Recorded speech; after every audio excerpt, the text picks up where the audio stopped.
I've famously said I'm going to be buying the top forever. Bitcoin is the exit strategy. It is the strongest asset. So what we see right now is the Bitcoin has just emerged as a $1 trillion asset class.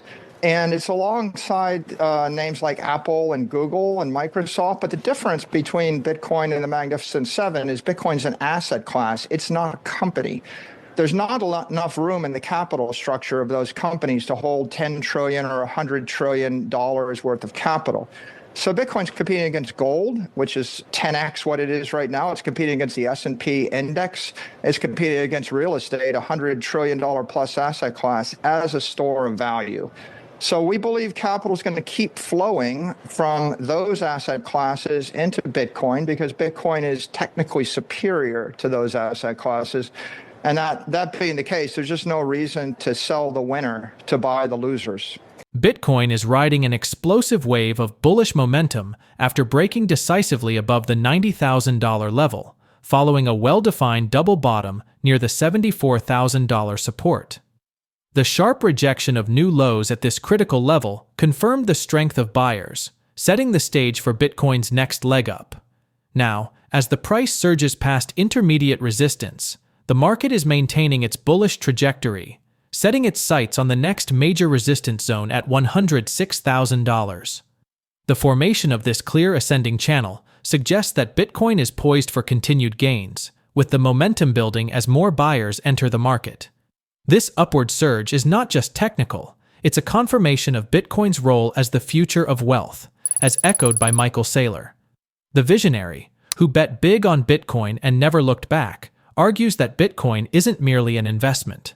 It's a way out of a failing financial system. While gold and real estate drag their feet, Bitcoin races forward, untouchable and scarce. Saylor envisions Bitcoin overtaking $10 trillion in gold and $100 trillion in property, positioning it as the rocket ship in the world of assets. Bitcoin, according to Saylor, is not just a speculative play, it's the future of finance. However, it's not all smooth sailing. Analysts like Neuner and Ben Cowan warn of potential short-term turbulence, cautioning that Bitcoin may face early cycle peaks or pullbacks. These experts recognize Bitcoin's long-term potential, but urge investors to brace for the inevitable corrections along the way. Stick around as we bring you more clips from their insightful Bitcoin price analysis. Please, don't forget to like, subscribe, and enable notifications for additional in-depth content. Thanks for joining us again. Enjoy the rest of the video. The last time you came on here, you mentioned that you thought there would be a chance that we could get an early cycle and the cycle could end around April. And then we said probably later, like the late part of the cycle could probably end around November.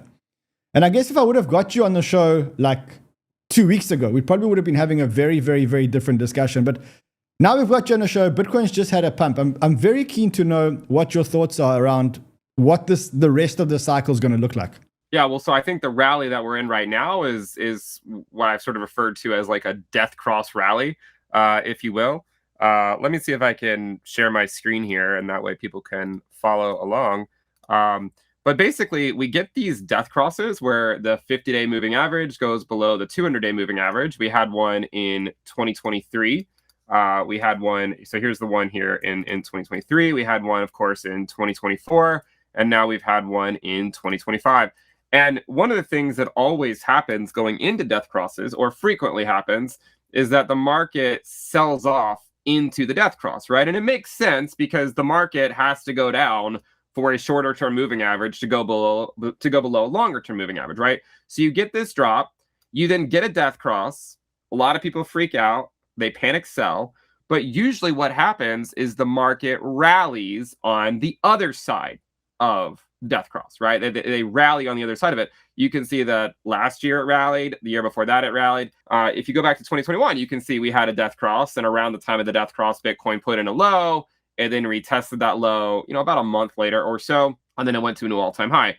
The other time, there was a time in 2019 that we have to at least consider, because a lot of this cycle has been really a reflection of monetary policy, right? Bitcoin dominance has been going up far longer than most people thought it would, including myself, right?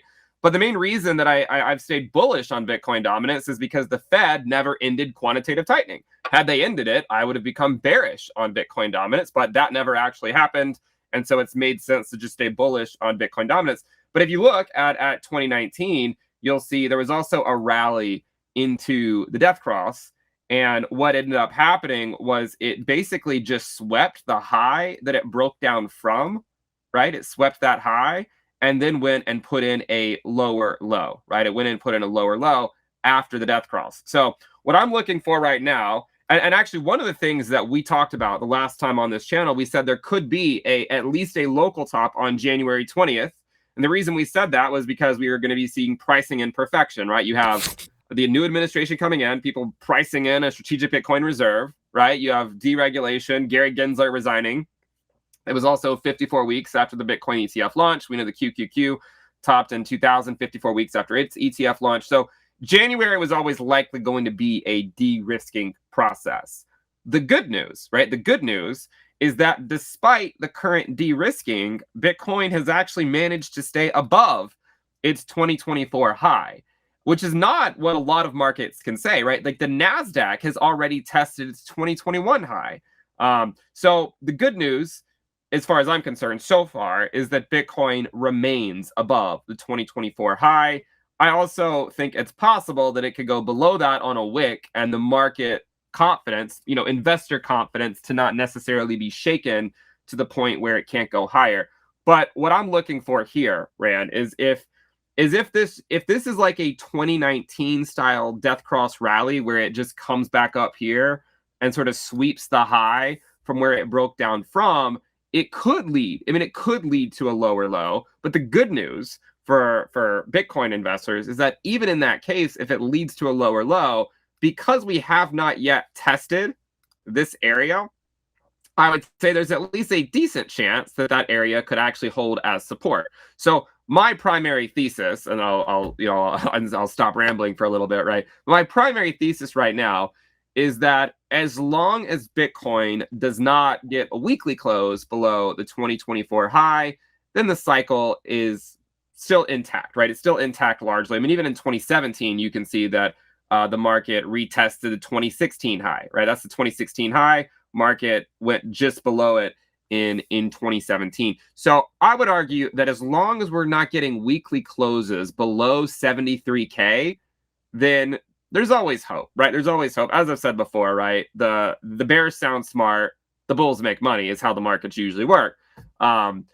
If this is a 2019 style rally, right, where the Fed ends QT and in the coming months, and then it actually ends up going to a lower low, which is probably not what people would expect.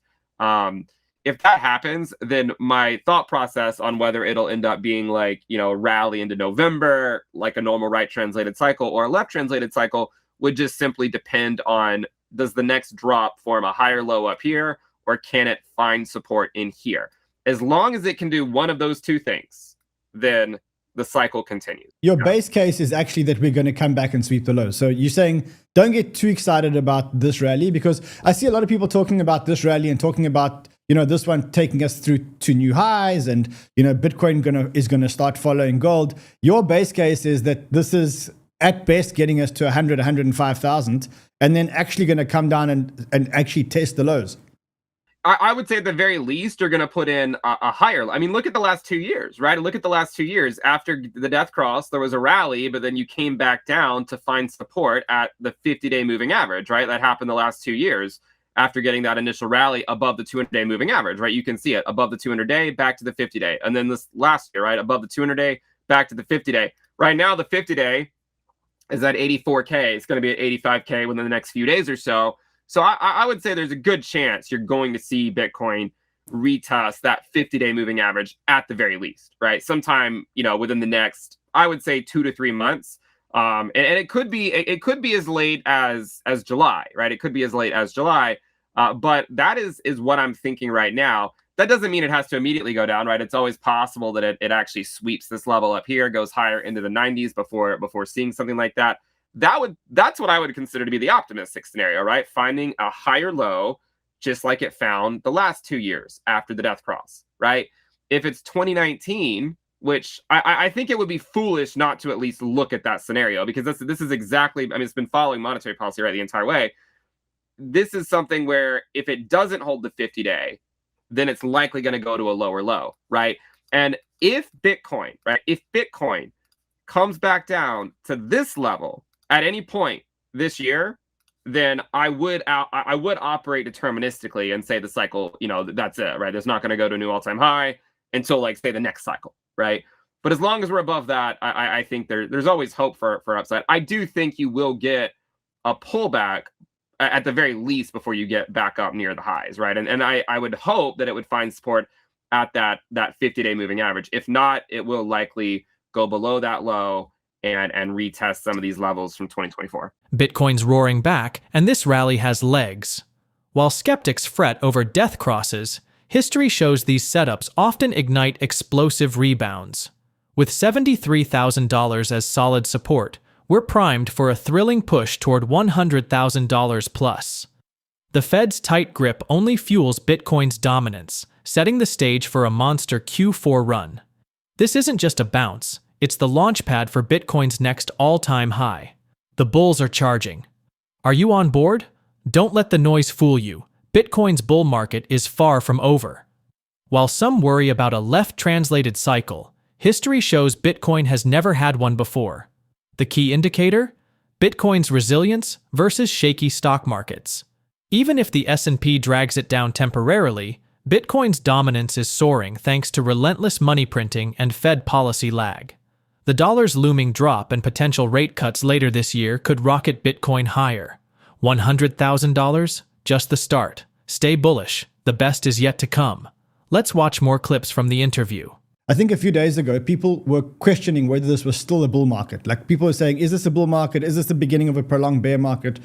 What has been your indicator that we're still in a bull market? Or do you think we're still in a bull market?